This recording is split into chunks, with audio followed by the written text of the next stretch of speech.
Hey everyone, if you picked up one of my fig trees at the farmer's market, this video is for you. Today I'm going to show you how I transplant a fig tree from a 4x9 tree pot into a 7-gallon fabric grow bag. But more importantly, I'm going to show you the soil mixture that I use to get healthy root development, great green foliage, and strong fruit production. Today we're going to be using Promix BX, Coco Coir, Perlite, Earthworm Castings, your choice of organic fertilizer. Just make sure that the NPK is close to a 5.55 and that it's balanced. Also bone meal for root development.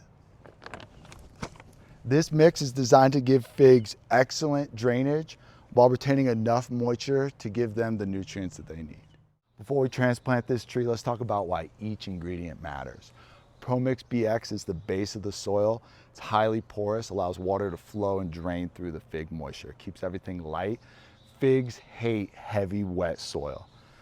Next, we have Coco Coir. This is going to help retain moisture while allowing it to wick away as well. So moisture retention, moisture wicking. Perlite is also going to help lighten the mix quite a bit so that there's enough oxygen in there for the root development. Figs thrive when their roots can breathe.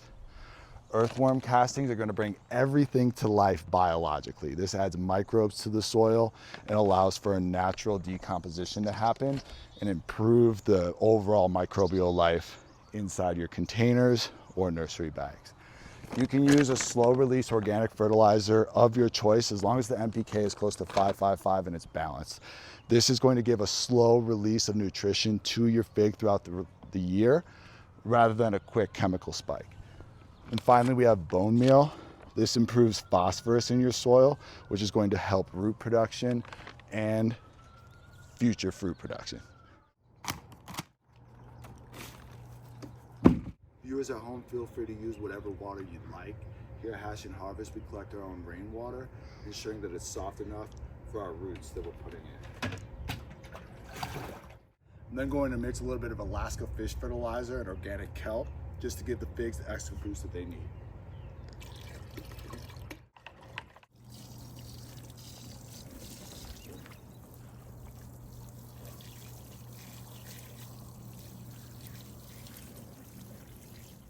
Once you hydrate the Coco Coir, it can take about 15 minutes.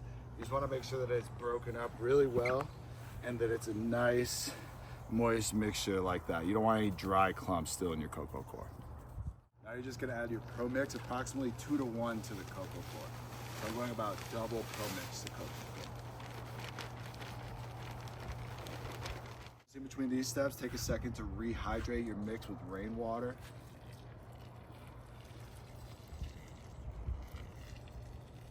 Next, I'm going to add the perlite. This is really going to lighten the mixture. It's very important to have perlite, or you could use something like pumice if you got that money. Pumice is more expensive but holds on to nutrients better. Perlite just creates oxygen pockets to allow your roots to breathe. It's one of the most important ingredients, and even if you're just using a cheaper soil mix, that with perlite will allow these figs to at least live. All the biology in the soil mixture comes from earthworm castings. We use probably about half this, oh no, the full bag. These do come in bigger bags. It's a better, more financially savvy to get the bigger bags. This is all I can find today at Ace. This is actually really important. I'm gonna top dress a lot of my figs with this as well. Earthworm castings adds biology and microbes to your soil. Organic fertilizer. Again, you can use any balanced 5.55 slow release. I'm just gonna use a little bit of this one, a little bit of the other one. This one is actually a 4.56. This one is a 4.54. Just get close to a 5.55 and you're good to go. This is a slow release of nutrient rather than the spikes that you can give it with liquid fertilizer. Bone meal, high in phosphorus. It's a 4.12.0. This is the last thing that I'm adding, and it's good for root development.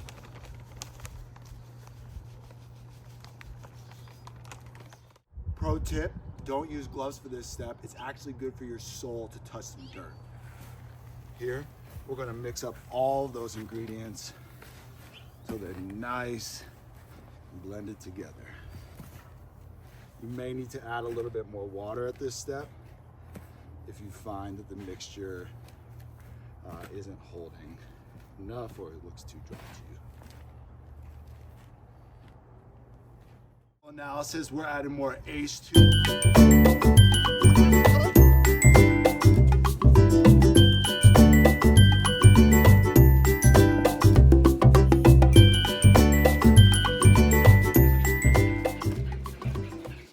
A lot of my garden is 7-gallon nursery pots. I recommend going at least 7 gallons, but today I'll be using a fabric grow bag. They're pretty cheap, less than $5 at any big box store. The plastic can retain moisture a little bit better, but the benefit of the fabric grow bag is that when the roots hit the edge, they prune themselves. So they'll die back when they hit the edge and grow back thicker in the middle. Rather than in a plastic pot, they can spiral and they won't efficiently uptake as many of the nutrients that you put into the pot. Or in a fabric grow bag, after a couple of years, it'll have a higher usage of the soil and nutrients that you're giving it. Now I'm just going to fill the bottom couple inches with our soil mixture.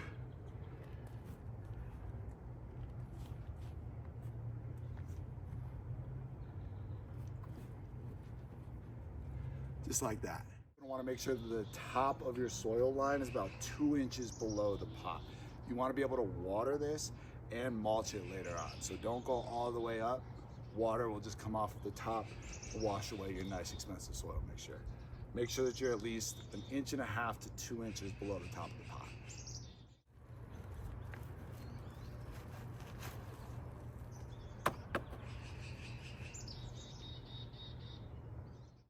Now I'm just going to backfill around the sides of it. Make sure to cover up all that nice, healthy root growth that you see there. By the way, if you're in the Colorado area, feel free to reach out for one of these fantastic Chicago hardy figs. Great value, best figs grown in Colorado. If you know of a better looking fig in Colorado, please drop a comment because I'd love to see it. And I got to meet that person growing that fig. But right now we are just backfilling up to the soil line. We're not packing it in too heavy.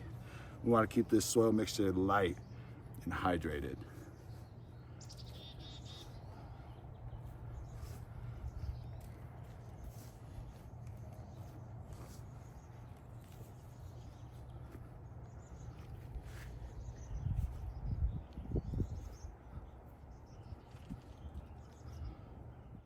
I'm not pushing this light loamy soil mixture down with my hands. I would never do that and compact the soil like that.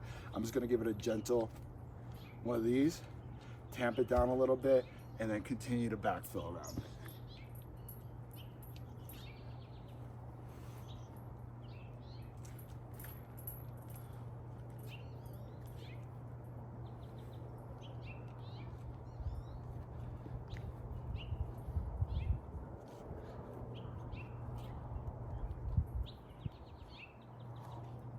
Even moisture is important to your fig tree.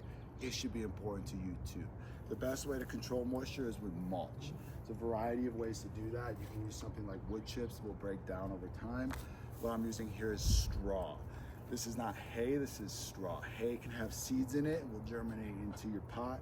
Straw does not have any seeds in it and will retain moisture very nicely around the fig.